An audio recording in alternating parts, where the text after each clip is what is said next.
Hey there, hello, how are you doing? Can you believe State Fair is already done? We're at that stage of the year on the calendar, and football is upon us. Here we go. Lily Zhao with me tonight. Brandon Cruz has the weekend off. Our starting lineup has the Packers going into the jungle and taking down the Bengals. The Brewers extending their division lead. Dwyane Wade makes us say what in his Hall of Fame induction speech. The Bucs learn out who they will tip off against in the next NBA season, and we go for a ride on the lawnmower for this week's High School Hot Shot. I think a game like this, everybody is able to get reps, get in there, and just get a feel for the game. It's huge. Like you said, we got a lot of young guys, and just continue to build that and get the chemistry down and get those reps in game versus practice. It's a good stepping point for us. Good step for sure. It is a building block. I think you have to look at it that way, Lily. The Packers beat the Bengals the other night in their preseason opener, and this does not assure they're going to the Super Bowl. But with a young team and with so many questions, I think a positive step is more than just a regular positive step this time around. Can you see that logic? Yeah, certainly so. And I mean, in years past, this one was different because of how many young guys were on the team, that a majority of those faces outside of some regular starters got a chance to play in this first preseason game. I think a lot of questions were kind of, how would Jordan Love look? How would the backup quarterback battle go? What would the receivers look like? There you see Jordan Love throwing his touchdown to Romeo Doubs in the second series that he had. Sean Clifford comes in and has a resilient performance, I would say. So I think you got kind of a taste of what these guys can do, small taste, right? And it's just intriguing to see what more they can do as the preseason rolls around. But I think the encouraging news is that, again, these guys are just building towards the season. They're kind of getting some reps under them, and you see Carrington Valentine. And he had a pretty good game, Tim. I think a lot of these youngsters, especially the ones from Cincinnati, they had some pretty big games. You're referencing Carrington Valentine, number 37, the defensive back. Also Sean Clifford, the quarterback who you talked to. Both of those guys are from Cincinnati. And we've talked a lot about the unification of this team and the positive vibe in training camp, and they come back from Cincinnati with that. And I think that is one of the victories of this, besides just winning the preseason game, is that you come back, everybody has been spending time together, and you kind of buy into what people are talking about and what this vibe has been so far. Now, Jordan Love is going to be the guy that everybody looks at more than anybody else. 7 for 10, didn't turn the football over, had a bad miss on a wide open crossing pattern, but otherwise was pretty much on target, and as you said, didn't look intimidated. And if that was one of the things Packers fans wanted to see, I think they would come away satisfied. I agree. And I mean, Hegan was resilient. He missed that throw on 3rd and 7 to Luke Musgrave that you just mentioned, Tim. And then he comes back in that second series and throws a touchdown to Romeo Doubs. And I think that's what we wanted to see, right? This is a young quarterback. He'll make his mistakes, and he is still, a first-year starter. So how he responds, I think, is the most important thing. We saw Jordan Love do that in a very short stint there in the first quarter. Encouraged to see what he can do moving forward. But I think, again, the positive thing was resiliency, bouncing back. I think we certainly saw that with this young team. But, I think one of the other kind of nice storylines, though, is Carrington Valentine. I mean, this is a guy who really wants to make the depth chart, wants to make the team. And he's certainly impressed in a DB's room that is kind of chock full of talent. Right, and Jair Alexander really hasn't been playing, didn't get out there, so there's another opportunity for somebody out there in the preseason that probably won't be there in the regular season. But Carrington Valentine has taken full advantage of that, and he had the opportunity to play on the home stage and go home and see family and friends, and all that's a great sentimental story. He's been a good story even before that. Late round draft choice, 7th round draft choice, has played above that level from the beginning. He has size. He didn't intercept the ball much in college, and that's why his draft stock probably dipped, but he has been on the ball with the Packers and has made a very favorable early impression. I agree. And I think another guy that we were kind of, intrigued to see what he would look like would be the kicker, right? Anders Carlson, 45-yard field goal straight through the uprights for his first field goal attempt. And then he's 3 for 5 on extra point attempts, misses the last 2. Is this just kind of a case of just still being patient with a young kicker like him, or is this a week where the Packers could bring in some competition? I don't know what they're going to do here, Lily. I asked Matt LaFleur after the game about the young guys and having some success, so many guys, and he said, yeah, confidence is great, confidence is wonderful. Well, the follow-up then is, where does that leave you with Anders Carlson, who, as you said, was doing fine and had kicked well at family night, and then misses 2 extra points to the right. Really no explanation for it other than he missed them.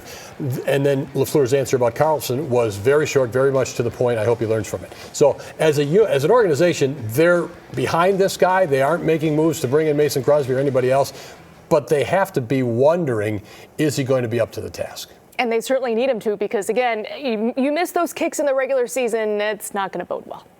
Absolutely. And Matt LaFleur did have a lot of good things to say about the way things went in Cincinnati. I think we still got a ways to go yet. Certainly, we've got 2 more preseason games. This is going to be a big week for our guys in terms of just it's going to be the most exhausting week of the preseason for these guys in terms of we got practice today, practice tomorrow, walkthrough on Tuesday, then we'll get 2 practices versus the Patriots. So then you got 2 more games. So I think we got a long way to go yet. How often do you hear Matt LaFleur use the word exhausting? How about that? But then comments today as the team was back in practice on a Sunday. And, of course, they'll be working on Sundays pretty soon for real. Yeah, they are. And then the Patriots come to town. You'll be covering that game as well, their second preseason game. So things are just kind of ramping up, Tim, to see what this Packers team can really truly do in the fall. Absolutely. Since it's halftime here, let's go to our FOX6 Blitz Insta poll, which is a Packers question. And you can participate by going directly to the QR code on the screen. All you have to do is scan that, or you go to fox6now.com. You can figure out a way to get your answers to us, right? Here is the question. Who will lead the Packers in receiving this season? We got a couple of receivers up there, but a couple of tight ends up there. Also a running back up there. So who are you going for? Romeo Doubs, Tucker Kraft, Jaden Reed, Aaron Jones, Luke Musgrave, Christian Watson. 3 rookies up there, Lily. That's the way it is in Green Bay this year. So I'd like to see who you think is going to be number 1, and we'll let you know before the program ends. Look, we got 2 of the best teams in baseball on tap here, so we got our work cut out for us with 2 very tough road series, so a good way to start it out for sure.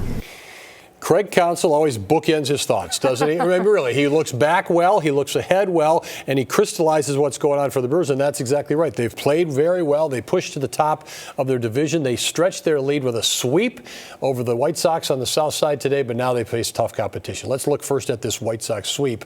They did just about everything right. A couple of close games and then a pretty easy one today. Yeah, I think this was a series that I think was a must-win for the Brewers because, again, of what manager Craig Counsell said with the competition that is looming ahead for them, especially on the road. Again, you look at their last road trip, 1 for 6 in that. So the Brewers have already eclipsed that in terms of wins, but I think they showed resiliency against Chicago. I mean, this was a team that was, swinging the bat well against, the Brewers pitching staff, but I think this Brewers team, again, resilient, able to come back, win some one-run games. I think that's really been the blueprint, right, for Brewers games this season. It's close, nail-biters, not a lot of dominating, putting up 10-plus runs, and that's kind of what encapsulated this White Sox series. But I think the most important thing was they got the series sweep. They're keeping their hold atop the NL Central, and they're proving to be, hey, we still have that clutch gene, and that's good to see.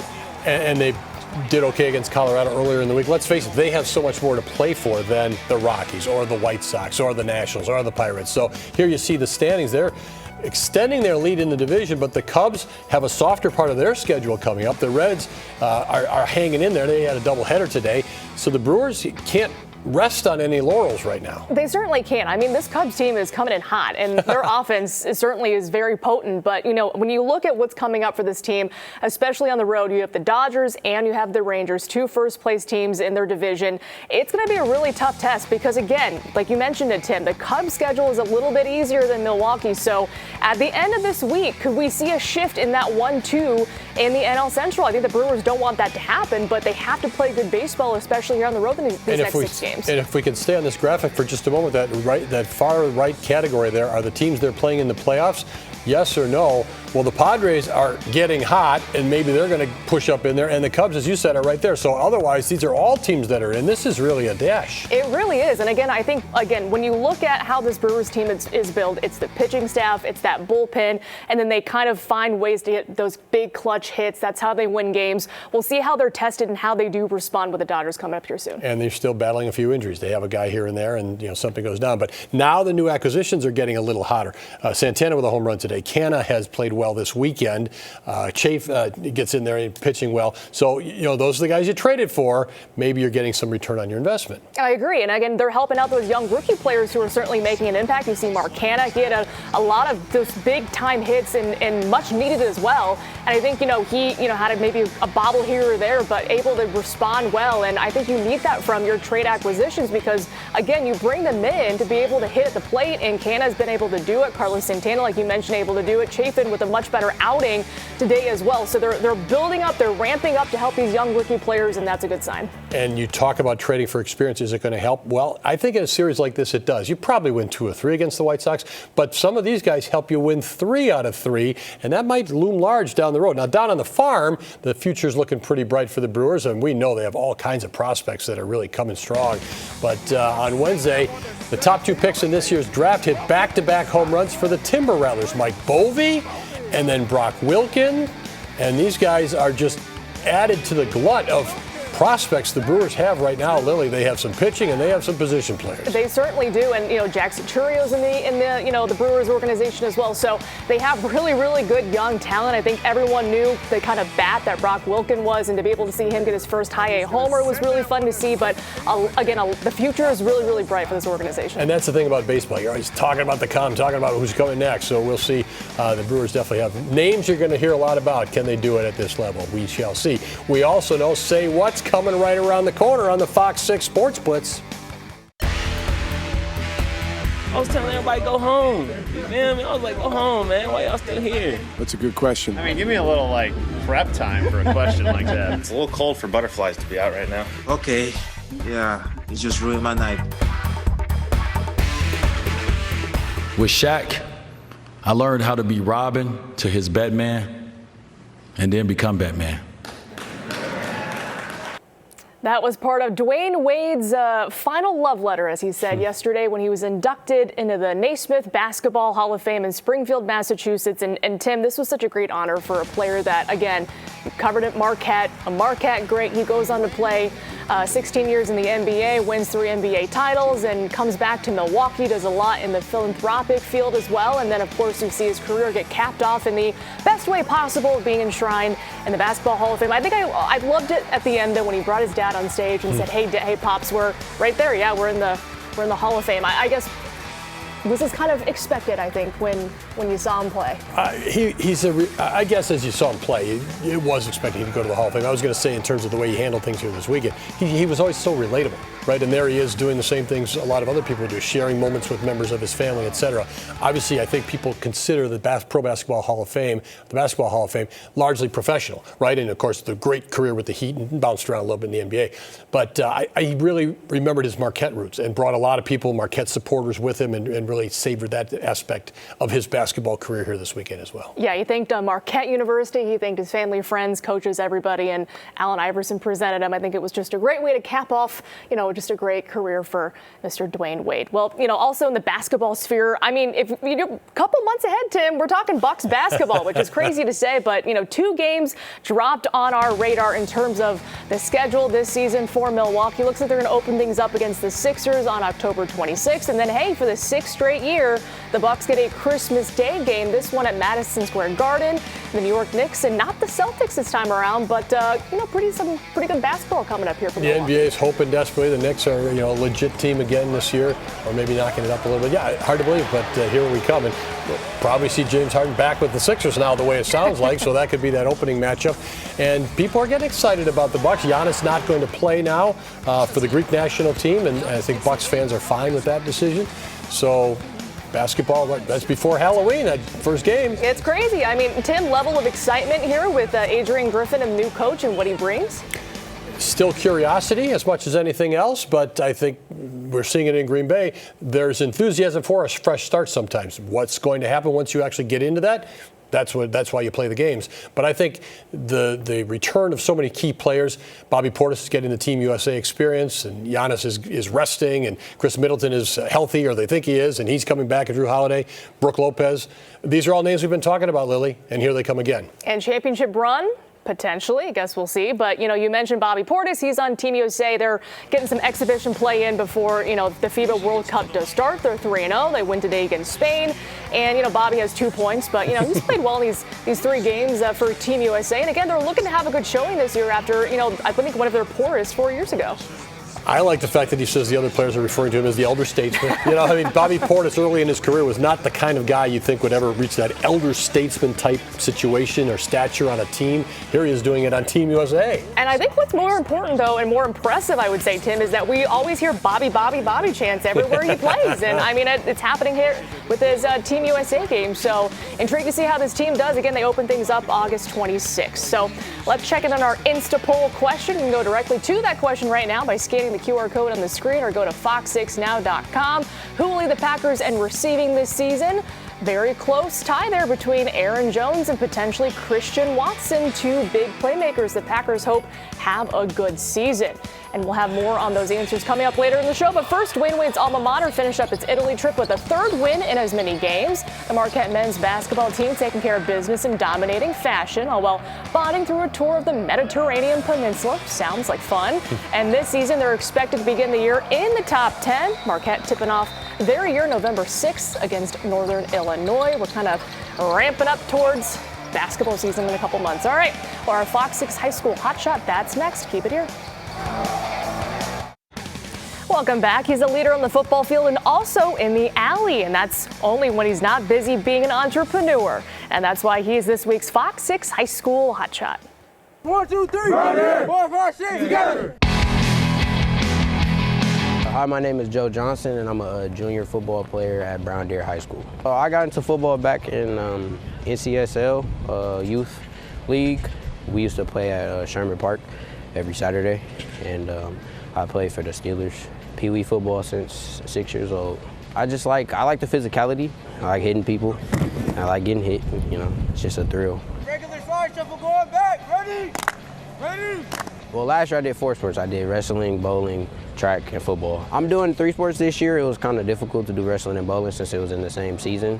So I didn't make it to much of the wrestling stuff, but yeah, I did bowling, and yeah, we went to state and we placed 6th place at state in our first year with the program at Brown Deer.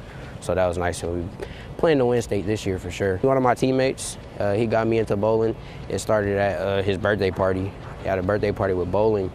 And then I always bowled before that, like in a league with my church and stuff, but it was never like serious. But he got me into the serious bowling, started buying like my own bowling balls and stuff. We pitched the bowling team back when we were in 7th grade, and then COVID ended up happening, so it kind of went on a pause. Then we repitched it freshman year, and then it got accepted. I own a lawn care business with my dad. RJ Lawns LLC is the name of it. And we run that business through the spring and summer months and a couple months in the fall. And, you know, that's grown. We started in 2020, and it's grown significantly. We have employees, and we started with 1 lawnmower, a weed whacker, and a blower, and we built from there. So, yeah, that's what I spend most of my other time doing is with the lawn care business. Go!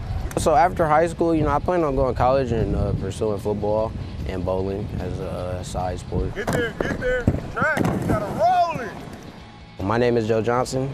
I'm a 3-sport athlete at Brown Deer High School, and I'm this week's FOX6 high school hotshot. Certainly the definition of a multi-talented athlete. Meanwhile, Johnson says the Falcons are also excited and feeling positive about the upcoming season despite 2 tough ones the last couple of years. He says the new coaching staff has certainly breathed new life into the program. Meanwhile, it's time to catch up on one of our FOX6 high school hotshots, Shoreland Lutheran sophomore and MMA fighter Adam Haas. Back in June, we told the story of Adam, who was heading to Abu Dhabi to represent Team USA in the World Championships. Now, this past weekend, Adam was crowned the featherweight IMAF Youth World Champion with a win over Team Egypt's Yusuf Halawa. Great accomplishment there for Adam in Abu Dhabi, winning at Worlds, an impressive feat. Congratulations. And coming up next, a look at the week ahead. All right, you think it's going to be Aaron Jones or Christian Watson leading the Packers in receptions this year? Romeo Dobbs getting a little love. Some of those guys not getting much love at all. Thank you for participating this evening. We love that. The week ahead, it's Roger Goodell in Green Bay tomorrow and Bill Belichick there for practice, and then the Packers playing the Patriots Saturday night. And then for the Brewers, a big week ahead on the road.